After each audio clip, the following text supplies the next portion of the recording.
Hey guys, welcome back to Coach Hall Writes. In today's video, we're going to be talking about how to write a defensible thesis for an argument essay. So if you're an AP Lang student, this is for question 3.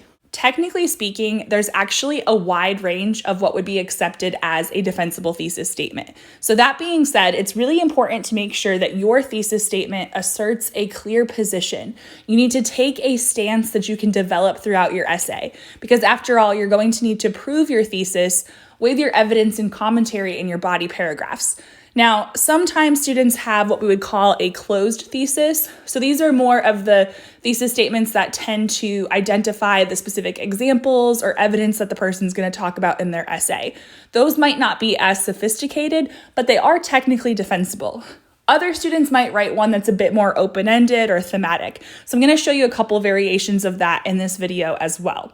Something else you need to know is that you cannot equivocate. So basically, equivocation is when you argue for both sides equally. So if you're arguing for both sides, you're not actually asserting a clear position because you haven't taken a stance. So even if you address the counter argument, you need to make sure that your position is clear. You cannot argue for both sides equally. We already talked about how a defensible thesis needs to have a clear position, and also it needs to be something that you can support throughout your essay.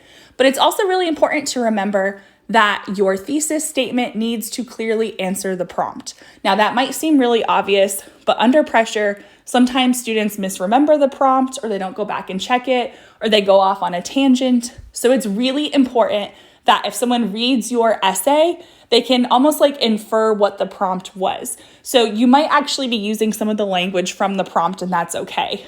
Usually prompts have some sort of keyword, the topic that you're writing about, whether it's being overrated or exploring the unknown or disobedience or failure or competition, whatever it is that you're supposed to be writing about, that needs to be very clear in your thesis. I said earlier in the video that there's a wide range of what we would consider a defensible thesis. So defensible simply means that it can be proven.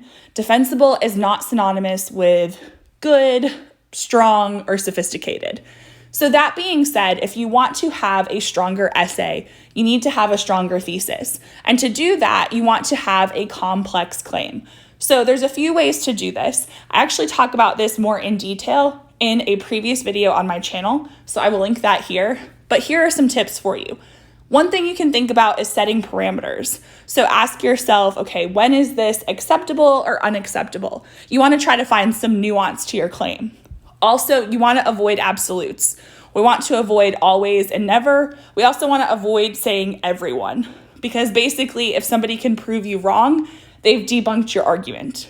And also, in terms of your writing style, one way to make your claim a bit more complex is to actually think about your syntax. So instead of writing a simple sentence, try to write a more complex sentence. Some students like to include evidence in their thesis statement. They like it to be very clear what they're going to talk about in their essay. So if that describes you, I've got a couple tips for you. So first of all, try not to include your exact evidence that you're going to be including in your essay. So it's okay to speak a bit more broadly, like I did in the example on this slide. So instead of saying exactly which sports or which political and business examples, we kept it to the categories. So it's a bit more general, and then you can actually give specific examples in your essay. And the reason why we don't want to give too much away in the thesis statement is because a person reading your essay is going to go straight from your thesis statement, presumably, to your body paragraphs. And so very little time has passed. And if you put the exact examples in your thesis statement, it makes your essay start to feel a bit redundant. So think of your thesis statement like a movie preview or a movie trailer. You want to catch their attention, but you want to actually make them watch the movie, or in your case, read the essay.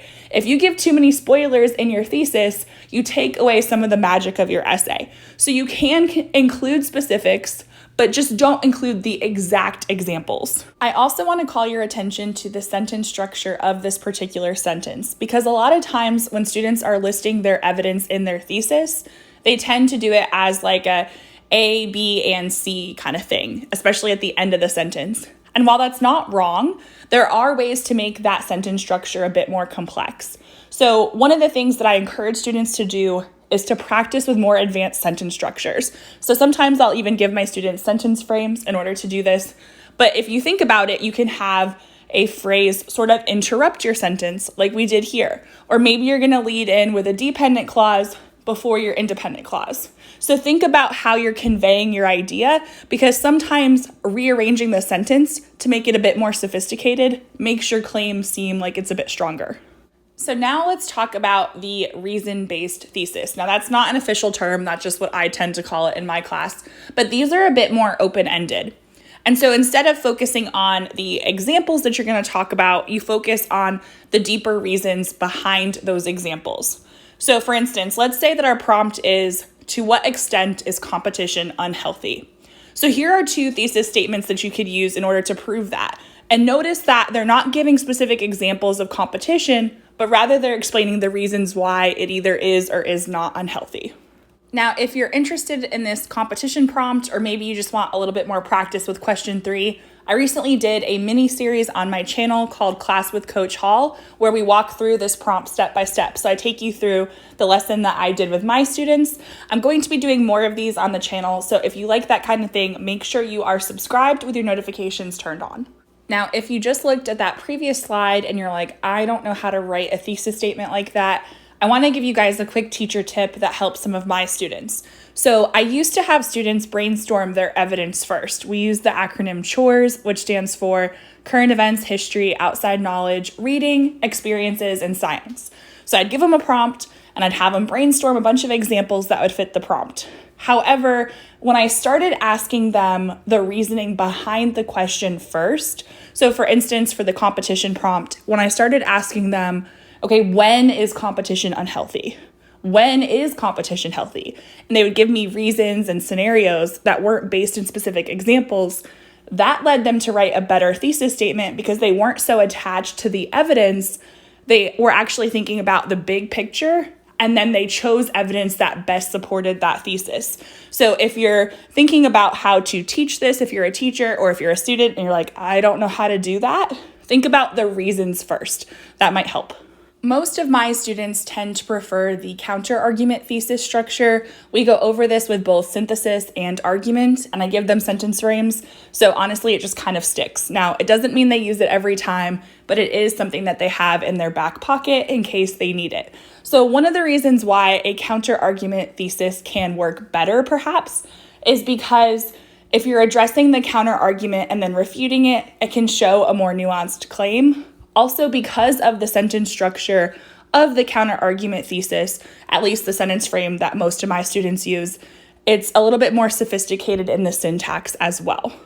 So a counter-argument thesis typically starts with either although, or maybe while, or despite, because you want to address the counter-argument, which means you're addressing the opposing side. So you need to ask yourself, okay, what is my position? And then what would people who disagree with my position, what would they say? And that's the counter argument. So you lead in with that, but then you must refute it. And when you refute it, what you're doing is you're asserting your own position. Now, something that I tell my students is I want them to have a therefore sentence. Now, technically it can be its own separate sentence because a thesis statement can technically be 2 sentences, or they can use a semicolon and connect the 2. That's also fine.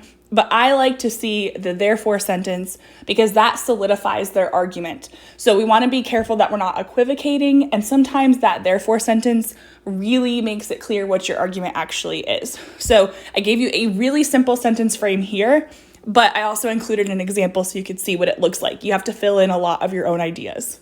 Another reason why I like the therefore sentence is it not only helps the students solidify their position, but it can be a way for students to situate the issue in a broader context. So if you ask yourself, okay, therefore, why does this matter in the big picture? That might help you to think a little bit more deeply about your claim as opposed to just repeating what you've already said. If you guys found these quick tips helpful, please do me a huge favor and give the video a thumbs up. It genuinely helps my channel grow. Also, if you're an AP Lang teacher, I would love it if you would check out the description box below because I have some other resources that you might find interesting, including an email list for AP Lang teachers. So until next time, guys, happy writing!